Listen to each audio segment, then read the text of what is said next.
আদিত্য সুদীপাকে বলছে, আমি তো আপনার চোখে বেশি অপরাধী, পরমাকে শাস্তি দিতে হলে আমাকেও শাস্তি দিন। পরমা তখন বলছে, প্লিজ আদিত্য চুপ করো, নিজেকে ভালো মানুষ সাজাতে গিয়ে আমাকে আর অপমান করো না।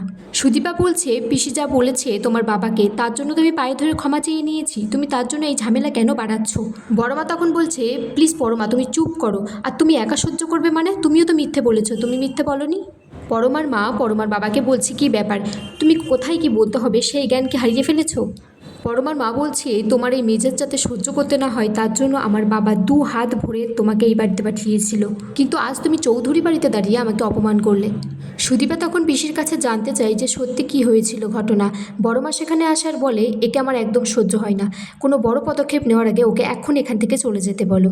সুদীপা বারণ করা সত্ত্বেও পিসি বাড়ি থেকে ছেড়ে চলে যায়। এদিকে পরমা ঘরে বসে কান্নাকাটি করছে, রব্র বলছে দরজাটা খোলো। তখন পরমা বলছে, আমাকে প্লিজ একা থাকতে দিন একটু।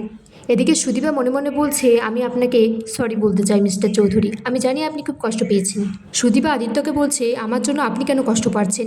আদিত্য বলছে, কারণ সব দোষ তাই সব কষ্ট আমারই প্রাপ্য। পরমা ওষুধগুলো খেয়ে সুইসাইড করে। সুদীপা তখন স্বপ্নের মধ্যে পরমা বলে চিৎকার করে আর তার ঘুম ভেঙে যায়। সুদীপা পরমা দরজার সামনে এসে পরমা পরমা বলে ডাকলেও সে সাড়া দেয় না। তখন সে আদিত্যকে ফোন করে বারবার, কিন্তু আদিত্য ফোনটা ধরে না। পাশের একজন স্যার বলছে, স্যার আপনার বউ ফোন করেছে, ফোনটা ধরুন।